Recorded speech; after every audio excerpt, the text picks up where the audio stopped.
Nagkakaisa sa laban kontra katiwalian sina Senator Rodante Marcoleta at dating COMELEC Commissioner Rowena Guanzon, matapos nilang sabay na ibunyag at banatan ang umano'y mga buwaya sa loob ng gobyerno. Sa magkahiwalay na talumpati at panayam, matapang nilang inilantad ang mga pangalan at opisina na sangkot umano sa malalaking kaso ng korupsyon na patuloy na nagpapahirap sa sambayanang Pilipino. Ayon kay Marcoleta, panahon na upang tanggalin ang mga bulok sa sistemang pampulitika, partikular na sa mga ahensyang may kontrol sa pondo ng bayan. Isa-isang binanggit ng senador ang mga proyekto at transaksyong may indikasyon ng overpricing, ghost implementation at kickback. Samantala, si Guanzon ay hindi rin nagpahuli at tahasang tinukoy ang ilang opisyal na umano'y ginagamit ang kanilang posisyon para sa personal na interes. Aniya, hindi siya natatakot kahit papagbantaan ng mga ito. Dahil aniya, ang katotohanan ay hindi matatakpan. Dahil sa mga revelasyong ito, lalong lumakas ang panawagan ng publiko pa sa malawakang investigasyon at tuluyang paglilinis sa gobyerno. Humihiling din ng mga mamamayan ng suporta mula sa Korte Suprema, Ombudsman, at iba pang ahensyang may mandato laban sa katiwalian. Sa gitna ng matitinding akusasyon, ang tanong, may mangyayari bang tunay na pagbabago o mananatili lang sa salita ang lahat? Abangan ang susunod naming ulat para sa mga bagong kaganapan.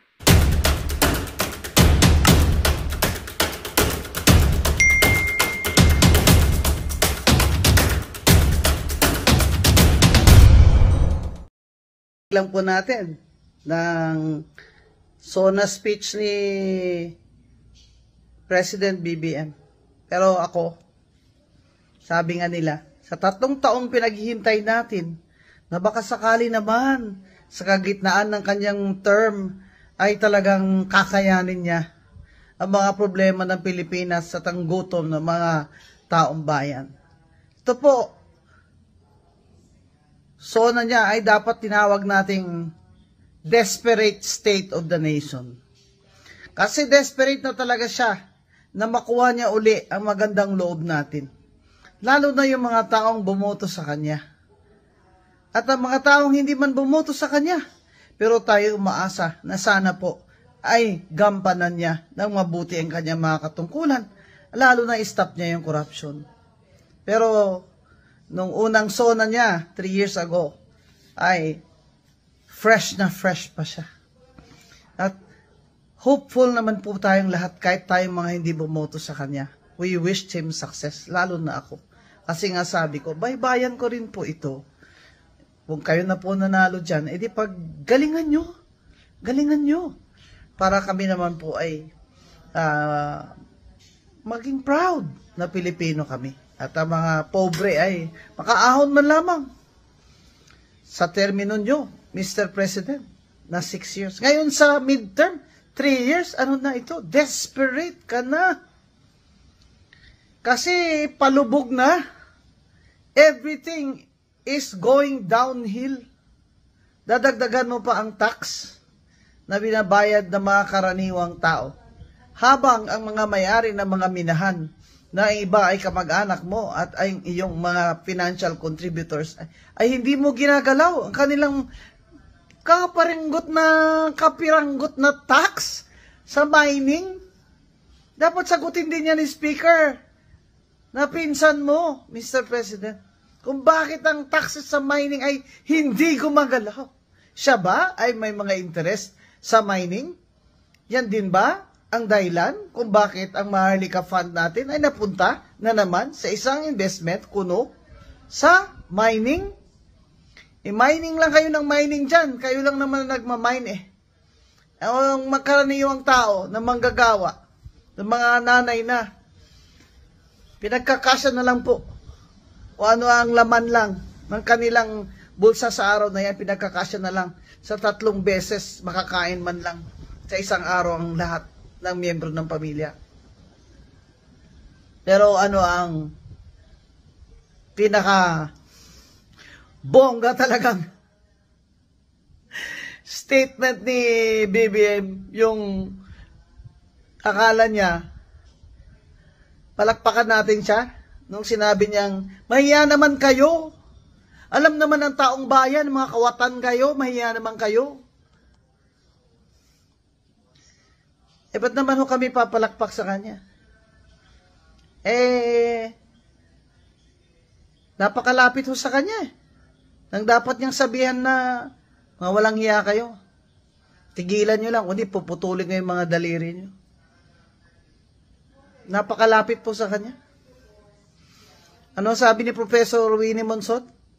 Abay, wala siya nakikita ang mga pagbabagong maganda dahil ang mga nakapaligid sa presidente ay mahiya naman kayo, President BBM. Hanggang ngayon, di nyo pa binabayaran ang 203 billion ng estate taxes ng namatay niyong ama. Na natalo na kayo sa kaso, hindi nyo pa rin binabayaran. Bay, kung sana binayaran nyo yan, nakaahon man lang tayo ng konti. Hindi po ba? Mahiya naman kayo na ang budget ay hinayaan ninyo na i-chop-chop ng pinsan nyo na ginawa nyo pa ring speaker ngayon. Mahiya naman po kayo. Kayo po talaga ang dapat mahiya sa mga Pilipino. Sa mga karaniwang taong halos hindi na makakain. Halos maglalakad na lang po dahil wala ng pamasahe. Mahiya naman kayo. Anong pagbabago po ang ginawa ninyo sa 3 taon? Cosmetic? Kumbaga, cosmetic? Pampapo. Grabe. Dilubyo. Kalamidad. Grabing baha. Ha? Ilang araw na baha. Isipin mo, may gobyerno ba tayo? Nasa rin mga rescue boat, nakita ba kayong mga yan sa mga Marikina River, mga lifeboats? Wala akong nakita. Kaya, pagtatanong ka talaga, saan napunta ang bilyon-bilyon na funds para sa flood control? Bilyon hindi milyon Flood control, billions of funds. At parang ito yung baha na hindi ko narinig na may abiso, merong warning. Kasi nga yung weather bureau halos naputulan na ng 2 paa, putulan pa ng 2 kamay nung na-stop ni Duterte administration ang Project NOAA, diba? Kaya yan ang problema talaga. Kung iba yung priority. Ilang beses ba tayo binabagyo bawat taon? Siguro mahigit kumulang 12? Alam yan Alam yan ng gobyerno natin. Ngayon, magkano sa ekonomiya ang cost ng bagyo na yan? At ang cost sa lives, di ba? Bakit taon-taon hindi prepared? Kasi kung saan-saan naman nilalagay yung pera yung gobyerno. Ang dami kasi mga corrupt o para reclamation. Lahat bibigay ng permit sa reclamation. Reclamation na reclamation. Talagay nyo, yung mga corrupt walang kita dyan. Sa pahintulot lang, permiso, license na mag-reclamation sila. May datong sila dyan. O ikaka-reclamation nila, saan ba pupunta yung tubig? Diba? Baba talaga. Pwede bahang-baha sa Maynila. City of Manila. Diba? Yun naman sa Quezon City, andun kasi yung dam. Diba? Pero naman, taon-taon, ganun. Alam na natin yun. Hindi naman ang solusyon ay ililikas lang yung mahihirap. Yan ang solusyon. Taon-taon, ganun na lang. Abay, mag-isip-isip naman po kayo. At ang laki ng sweldo nyo dyan. Ang lalaki ng mga pondo dyan. Nasaan na po yung flood control na funds? Dapat po, suriin yan ng Committee on Appropriations sa kanang ating Senado. Kung hindi po ninyo kaya ay ikontrata po ninyo sa marunong ng mga kumpanya niyan. Bakit yung ibang bansa? Kinakaya naman nila, kahit bahain sila, namimitigit nila, kumbaga. At may solusyon sila. Dito sa Pilipinas, Dami kasing kawatan. At kurakot ang gobyerno, talagang walang solusyon sa problema natin. At taon-taon, ilang bagyo at baha ang dadaanan natin. Sila sitting pretty. Yung mga kababayan, magreklamo kayo, banatan nyo sa Facebook nyo, sa TikTok nyo, kailangan.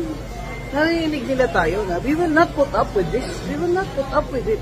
Napaka-normal na titiis na lang tayo ng ganito. Hindi po to normal. Hindi normal. Lang po natin. Abnormal po ito. Abnormal. So, na-speech ni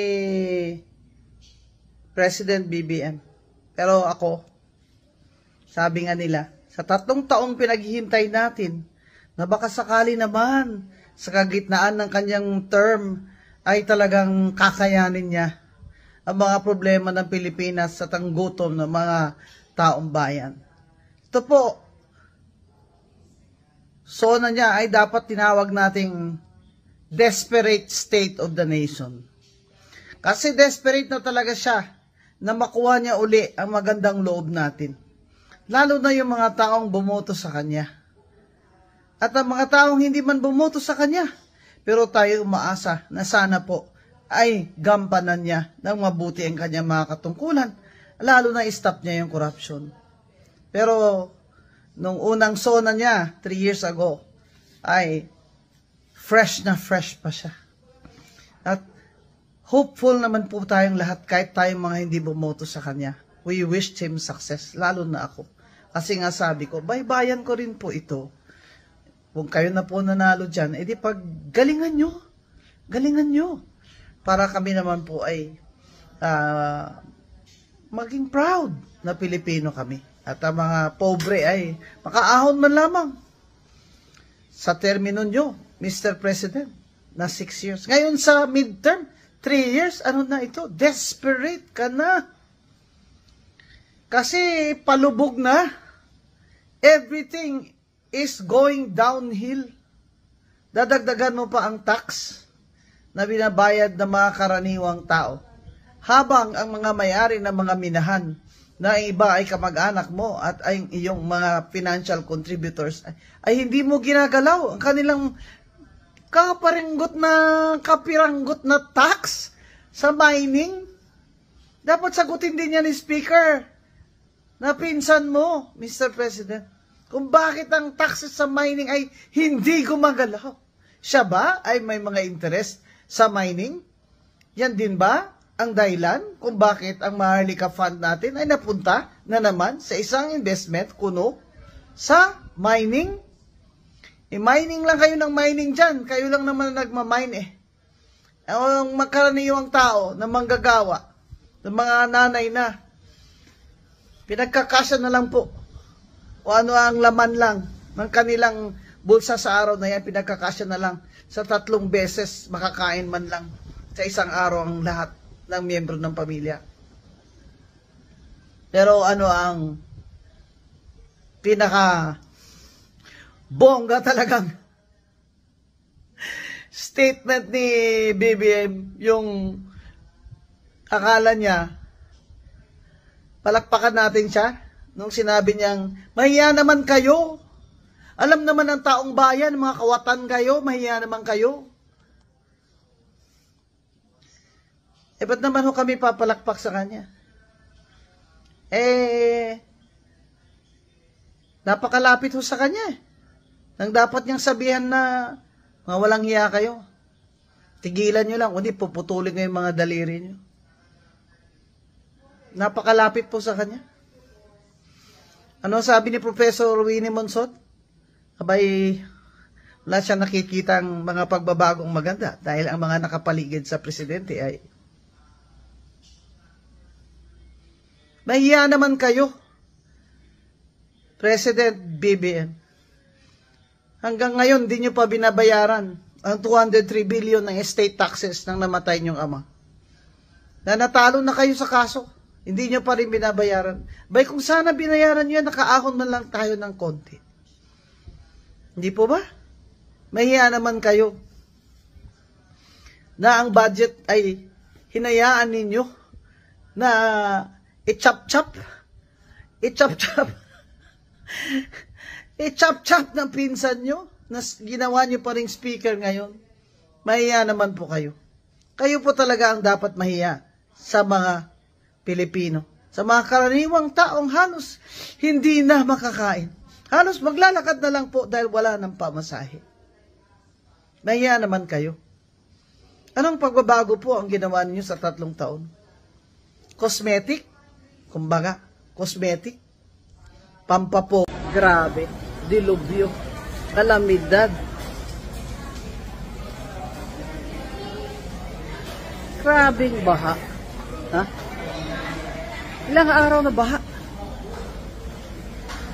Isipin mo, may gobyerno ba tayo? Nasa rin mga rescue boat, nakita ba kayong mga yan sa mga Marikina River, mga lifeboats? Wala akong nakita. Kaya, magtatanong ka talaga, saan napunta ang bilyon-bilyon na funds para sa flood control? Bilyon hindi milyon Flood control, billions of funds. At parang ito yung baha na hindi ko narinig na may abiso, merong warning. Kasi nga, yung weather, bureau, halos naputulan na ng 2 paa, putulan pa ng 2 kamay nung na-stop ni Duterte administration ang Project NOAA, diba? Kaya yan ang problema talaga, kung iba yung priority. Ilang beses ba tayo binabagyo bawat taon? Siguro mahigit kumulang 12? Alam yan alam yan ng gobyerno natin. Ngayon, magkano sa ekonomiya ang cost ng bagyo na yan? At ang cost sa lives, di ba? Bakit taon-taon hindi prepared? Kasi kung saan-saan naman nilalagay yung pera yung gobyerno. Ang dami kasi mga corrupt o para reclamation. Lahat bibigay ng permit sa reclamation. Reclamation na reclamation. Talagay nyo, yung mga corrupt walang kita dyan. Sa pahintulot lang, permiso, license na mag-reclamation sila. May datong sila dyan. Kung ikaka-reclamation nila, saan ba pupunta yung tubig? Diba? Baba talaga. Pwede bahang-baha sa Maynila. City of Manila. Diba? Yun naman sa Quezon City, andun kasi yung dam. Diba? Pero naman, taon-taon, ganun. Alam na natin yun. Hindi naman ang solusyon ay ililikas lang yung mahirap. Yan ang solusyon. Taon-taon, ganun na lang. Abay, mag-isip-isip naman po kayo. At ang laki ng sweldo nyo dyan. Ang lalaki ng mga pondo dyan. Nasaan na po yung flood control na funds? Dapat po, suriin yan ng Committee on Appropriations sa kanang ating Senado. Kung hindi po ninyo kaya ay ikontrata po ninyo sa marunong ng mga kumpanya niyan. Bakit yung ibang bansa? Kinakaya naman nila, kahit bahain sila, namimitigit nila, kumbaga. At may solusyon sila. Dito sa Pilipinas, dami kasing kawatan. At kurakot ang gobyerno, talagang walang solusyon sa problema natin.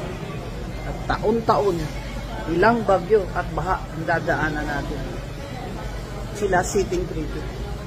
Yung mga kababayan, magreklamo kayo, banatan nyo sa Facebook nyo, sa TikTok nyo, kailangan narinig nila tayo na we will not put up with this, we will not put up with it. Napaka-normal na titiis na lang tayo ng ganito. Hindi po to normal, hindi normal. Abnormal po ito, abnormal. Magandang balita ang hatid namin sa inyo ngayong araw. Sa pagtatapos ng aming balitaan, nagbigay kami ng mga mahalagang impormasyon. Maraming salamat sa pagtutok at pagsuporta sa aming programa. Huwag kalimutang manatili sa mga susunod na araw para sa mga bagong balita at mga kwento na dapat nating abangan. Mula sa Boses ng Masa, magandang araw Pilipinas!